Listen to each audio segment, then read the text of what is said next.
Good evening, ladies and gentlemen, and welcome back. Today I want to take a quick look at the Season 4 premiere of Better Call Saul.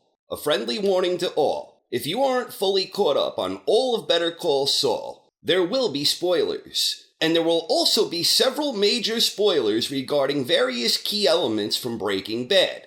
So viewers, please be warned. Better Call Saul started in familiar form at the Cinnabon. We pick up from when Gene had collapsed. He's taken to the hospital, he undergoes a number of tests, and it's a false alarm. No heart attack for Gene. Gene tries to leave, but the hospital receptionist is having trouble running his license and social. Gene looks concerned, and it's the type of stress/paranoia that likely led him to the hospital in the first place. But it was just a mistake, and apparently the credentials of our favorite vacuum repairman Ed checked out, at least in part. Now Gene's being looked over by some shady-looking cab driver from his old hometown of Albuquerque. Gene doesn't like this, and he wants out of that cab. It's difficult to tell if Gene is being paranoid or if this shady-looking fellow may have recognized him, but we'll get back to this later. Back in the past, Jimmy wakes up, and he's doing his morning routine. Kim wakes up, and Jimmy receives a call from Howard regarding Chuck. Jimmy and Kim are on the move, and we receive confirmation that Chuck did not survive the fire. The house is in ruins, and Jimmy makes note of the fact that all of Chuck's electrical gadgets were in the backyard. So Jimmy knows that Chuck relapsed since they last saw each other, and he wonders what set him off. Mike finishes his last day on the job, and he returns his windbreaker and says his final farewell to Carl at his old job. Mike's hanging out with his granddaughter, and he informs his daughter-in-law that he could pick the granddaughter up, as he brags that he now makes his own hours. Mike receives his first paycheck in his laundering scheme, and at first he looks mighty pleased by this. But something isn't sitting right with him, so Mike makes a call to find out the address of his supposed place of employment. Jimmy's in deep thought, and Kim informs him he has another call from Howard. Howard wants to run Chuck's obituary by Jimmy. It's a touching tribute to Chuck, but Jimmy soon becomes disinterested. Kim finishes the call, and Jimmy is still coping with the loss of his brother, so Kim tries to cheer him up with some booze. Jimmy joins in for a little as he remains in deep thought, and he continues remaining in deep thought long after Kim has since passed out. Hector is being shipped off for medical treatment, and Nacho hands over Hector's medication. As you may remember, Nacho previously switched the pills back per Mike's advice. Gus glances on knowingly as if he suspects Nacho's involvement with Hector's current predicament. When Gus is subsequently on the phone, Nacho tries to discard evidence of the tainted pills, but Gus interrupts him and informs him that Juan Bolsa wants to see him. Nacho has to hold tight.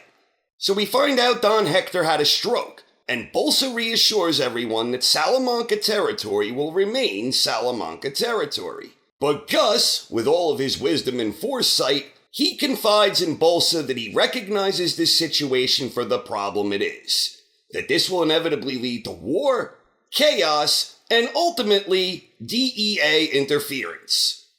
Nacho adheres to Mike's wisdom yet again, and he gets rid of the tainted pills. But little does he know, Victor must have had a GPS bug in his gas tank, and he's got eyes on Nacho. The next day, a man setting off to work helps his son fix a detached chain on his bike, and then the gentleman soon learns that his car won't start. He calls work, informs them he'll be late, and he realizes something seems to be missing. Aha! Mike stole his ID! And Mike is determined to earn every penny of his laundered money in the capacity of security advisor. And in doing so, he uncovers a slew of security shortcomings.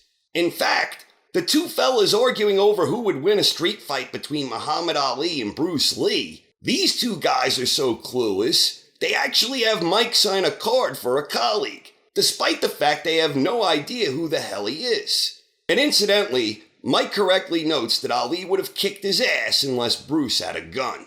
So Mike complains about all of these security shortcomings to another guy who has no idea who the hell he is. Jimmy and Kim attend Chuck's funeral service. Jimmy still seems lost in deep thought. Chuck's ex-wife is crying, and Howard looks horrified. Jimmy and Kim have a quiet ride home, and holy shit, it's Howard. Howard wants to come clean. He believes Chuck committed suicide, and Howard thinks it's because he was trying to force Chuck out of HHM. Chuck assures Kim it wasn't because of the breakdown at the bar hearing, and he mentions something about the insurance. So now Jimmy knows for sure that when he threw Chuck under the bus with the malpractice people, that this is what changed. Jimmy likely suspected this from the moment he told Kim something changed in the last 5 days. But Jimmy seems more than happy to let Howard bear the burden of this guilt.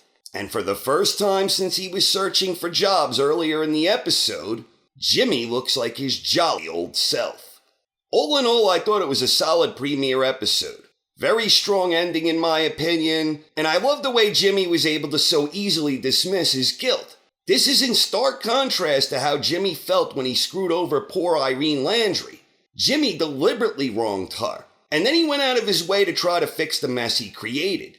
But with Chuck, at least this time, Jimmy was more than happy to let Howard suffer the guilt. And Jimmy seems cleansed by this, as if letting Howard take the hit alleviated his own guilt in the same way as him helping Irene. The whole ordeal of seeing Chuck's house in flames, that really drove home the point of how deeply troubled Chuck actually was. Now, in fairness to Jimmy, Chuck was always a total prick towards him. And furthermore, while Jimmy acted as the catalyst that led to Chuck taking his own life, Jimmy is likely taking solace from the fact that Howard forcing Chuck from HHM was probably the final straw. Everything surrounding Chuck's tragic end seems to directly relate to Jimmy's transition from McGill into Goodman. And yet, I can't shake this feeling that the final straw for Jimmy will ultimately involve Kim. I'm enjoying Nacho's storyline, and the main thing I got from this episode on that front is that Nacho was expecting to feel relief that he'd helped his old man, but at the same time, it didn't really play out that way. Now Nacho has to carry the burden of what he did and fear the consequences if he's ever discovered. With Mike, he's deliberately picking a fight with Lydia, because you know as soon as she hears about what he did, she's gonna lose her shit.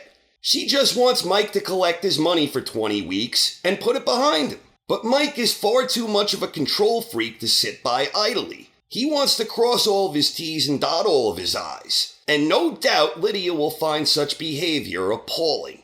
I'm very interested in seeing the inevitable escalation of this feud. I mean, ultimately, we know Mike isn't going to wind up shooting her in the face. But there's still an interesting story unfolding here. At the same time, this is also one of the inherent limitations that comes with the prequel territory. We already know the final fate of all the key characters here that make it into Breaking Bad. We already know Lydia was poisoned by Walt. We already know Mike was shot by Walt. We already know Victor got slain by Gus with a box cutter. We already know Crazy 8 gets choked out by Walter White. And we know all about the ultimate interconnected fates of both Gus and Hector. That's not to say that there aren't some really great stories here. There are. But the limitations of prequels prevents Better Call Saul from ever reaching that same level of intensity that was consistently present in Breaking Bad. I really do wish we had more of a Godfather 2 type of thing going on here, because the scenes I always find most fascinating are those scenes involving Gene at the Cinnabon. But those scenes are few and very far between. Since the beginning of this spin-off, I've been waiting for the day that someone like Jesse Pinkman shows up at the Cinnabon. That's the story. And now that Gene is being eyed by that shady-looking cab driver, maybe we'll finally get to see a little more of Gene's story. Either way, I thought it was a terrific premiere, and I am definitely looking forward to seeing the next episode. Thanks for watching, everyone. Hope you enjoyed, and have a wonderful night.